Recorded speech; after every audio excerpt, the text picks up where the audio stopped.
Congress party హయాంలో పాలమూరు జిల్లాకు కరువుల జిల్లా వలసల జిల్లాగా పేరు వచ్చింది తప్ప ఎలాంటి అభివృద్ధి జరగలేదు అని మాజీ ఎమ్మెల్యే అంజయ్య యాదవ్ అన్నారు. కేసీఆర్ హయాంలో పాలమూరుకు ఓ ప్రత్యేక గుర్తింపు వచ్చింది తప్ప కిరణ్ కుమార్ రెడ్డి హయాంలో పాలమూరు రంగారెడ్డి ప్రాజెక్టుకు కేవలం 9 కోట్లు కేటాయించారని గుర్తు చేశారు. కేసీఆర్ హయాంలో 90% పనులు పూర్తయ్యాయని, ఇదే ముఖ్యమంత్రి రేవంత్ రెడ్డి తన తండ్రి చనిపోతే స్నానం చేయడానికి కరెంటు లేక నీళ్లకు ఇబ్బంది అయ్యింది అని స్వయంగా చెప్పారని ఆయన తెలిపారు. కేసీఆర్ హయాంలో కరెంటు నీళ్ల సమస్య పోయిందని, ప్రతి ఒక్కరూ అంగీకరిస్తారని, పాలమూరు రంగారెడ్డి ప్రాజెక్టుకు నిధులు కేటాయించి రేవంత్ తన చిత్తశుద్ధిని చాటుకోవాలని హితవు పలికారు. ముఖ్యమంత్రి గారు గత ముఖ్యమంత్రి కేసీఆర్ గారు పాలమూరు జిల్లాకి ఏం చేయలేదు అని మాట్లాడాడు. చేసింది చేయింది ఒకసారి ఆలోచించు. మీరు కాంగ్రెస్ పార్టీ కేంద్రంలో రాష్ట్రంలో చాలా కాలం పరిపాలించిన పార్టీ అది. ఆ పార్టీ ద్వారా మన పాలమూరు జిల్లాకు జరిగిన లాభం ఏంది? ఒకటే వాళ్ళ పాలమూరు జిల్లాకు జరిగిన మామనాథ్ జిల్లాకు జరిగిన గౌరవం ఏంటంటే దాని పేరు వలసల జిల్లా, కరువు జిల్లా.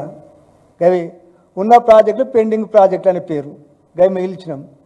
కాబట్టి ముఖ్యమంత్రి గారు ఆలోచించాలి. కేసీఆర్ వచ్చిన తర్వాత ఆ వలసల జిల్లా ఎట్లయింది? వేరే ఇప్పుడు చెల్లు బాగా చేసుకోం కానీ, నీటిపారుదల కొన్ని ప్రాజెక్టులు నీళ్ళు ఇచ్చకం కానీ చేసిన తర్వాతనే మన జిల్లాకు వేరే జిల్లాల నుంచి వచ్చి పనులు చేస్తున్నారు. అది మీకు కనబడతలేదా? ఒకసారి ఆలోచించాలి. సరే, మీరు ఇప్పుడు వచ్చారు, మీరు ఏ ప్రాజెక్టుల తర్వాత ద్వారా ఎన్ని నీళ్ళు ఇచ్చారు? మేము ఏ ప్రాజెక్టుల ద్వారా నీళ్ళు ఇవ్వలే గది చెప్పాలి మీరు చెప్పదలుచుకుంటే. కానీ మీరు చేసింది ఏంది? అదేవిధంగా అప్పుడు ఉద్యమం చేసేటప్పుడు పాలమూరు ఎత్తిపోతల పథకం అని కిరణ్ కుమార్ రెడ్డి గారు ముఖ్యమంత్రి ఉన్నప్పుడు ఉద్యమ టైంలో భయపడి ఒక సర్వే కొరకు 9 కోట్ల రూపాయలు విడుదల చేసినప్పుడు జీవో వచ్చి అంత తప్పి ఏం చేయలేదు. కేసీఆర్ వచ్చిన తర్వాత పాలమూరు రంగారెడ్డి ఎత్తిపోతల పథకం అని చేపట్టి 6 రిజర్వాయర్లు 5 రిజర్వ్ అంటే బుదండపూర్ వరకు కంప్లీట్ అయినాయి. దాని ద్వారా 5,000 కోట్లకు పైన కూడా మంజూరు చేసినాడు. కాలువల పనికి అయిపోయినాయి. మొత్తం మన కాలువల కొరకు చేసినాయి. అవి చేస్తే చాలా ప్రాంతాలకు కూడా వస్తాయి, నీళ్ళు పడతాయి, లక్షల ఎకరాలు పడతాయి. అది చేయడు.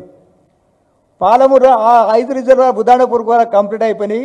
6వది లక్ష్మీదేవిపల్లి అనే మాట అంతకుముందు ఎవరు తెలియదు.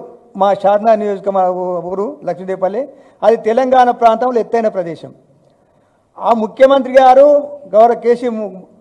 మాజీ ముఖ్యమంత్రి కేసీఆర్ గారు లక్ష్మీదేవిపల్లి దగ్గర ప్రాజెక్ట్ రిజర్వాయర్ కట్టి తెలంగాణ రంగారెడ్డి జిల్లా కానీ అంతటా సస్యశ్యామల గ్రావిడ్ ద్వారా నీళ్ళు వస్తాయి కాబట్టి అది చేయాలని ఆలోచన చేసి ఆయనే రిజర్వాయర్ కట్టాలని ఆలోచించాను. పోయినసారి ప్రతిపక్ష నాయకుడిగా ఉన్న బట్టి విక్రమార్క వీళ్ళంతా అక్కడ ప్రాధాన్యత చేశారు. అదే ఇరువరకు లక్షదేపాల నేను కుర్చేసి కట్టిస్తాడు, ఇరువరకు కొత్తాడు మనీ వెళ్ళాను. మీరు అర్థం చేసుకున్న ఆడికెళ్ళి ఒకరు ఎవరు వస్తలేదు, నది వస్తలేదు ఆడ అడ్డం కట్టడానికి. అది కృష్ణానది నుంచి తీసుకురావాలి నీళ్ళు. 6 రిజర్వాయర్లు 5 కంప్లీట్ అయినాయి, ఉదండపూర్ వరకు అయినాయి. తర్వాత లక్ష్మీదేపాల వరకు అవుతుంది, లక్ష్మీదేపాలు అవుతుంది. తట్టరు కానీ మీరు పిడికడ మనీ చేయండి, మీరు మంచిగా చేసి చూపించాలి. ఆ చేయకుండా అబద్ధం మాట్లాడతారు. ఇదే ముఖ్యమంత్రి గారు తెలుగుదేశం ఉన్నప్పుడు కాంగ్రెస్ ఒకవేళ ఆయన బంధువు చచ్చిపోతే స్నానం చేయలేక కరెంట్ లేక నీళ్లు చల్లుకున్న అటువంటి పరిస్థితి కాంగ్రెస్ ప్రభుత్వం అన్నాడు. ఇప్పుడు నీ ప్రభుత్వం వచ్చిన తర్వాత ఒకసారి మీ ఇంటెలిజెన్స్ ద్వారా కానీ ఏమైనా తెలుసుకో, ఎన్ని బోర్లు కాలిపోతున్నావు, లో వోల్టేజ్ నుంచి ఎన్ని బోర్లు కాలిపోయినాయి. ఆ మెకానిక్ చెప్తా ఎన్ని బోర్లు ఎంత ఒక వాళ్ళు మోటార్లు కడతారు వాళ్ళు చెప్తారు వాళ్ళ విషయం ఉన్న పరిస్థితి. కాబట్టి నిజంగా మామనాథ్ జిల్లా వాసి మంచి సంతోషించదగ్గ విషయం. పనులు చేసి అభివృద్ధి చేయి. కానీ ముఖ్యమంత్రిగా ఆలోచించు, కానీ పోయిన తిట్టకమే పనిగా కాకుండా పనులు చేసి చూపించాలని మీ అందరితో ముఖ్యమంత్రి గారిని కోరుతున్నాను.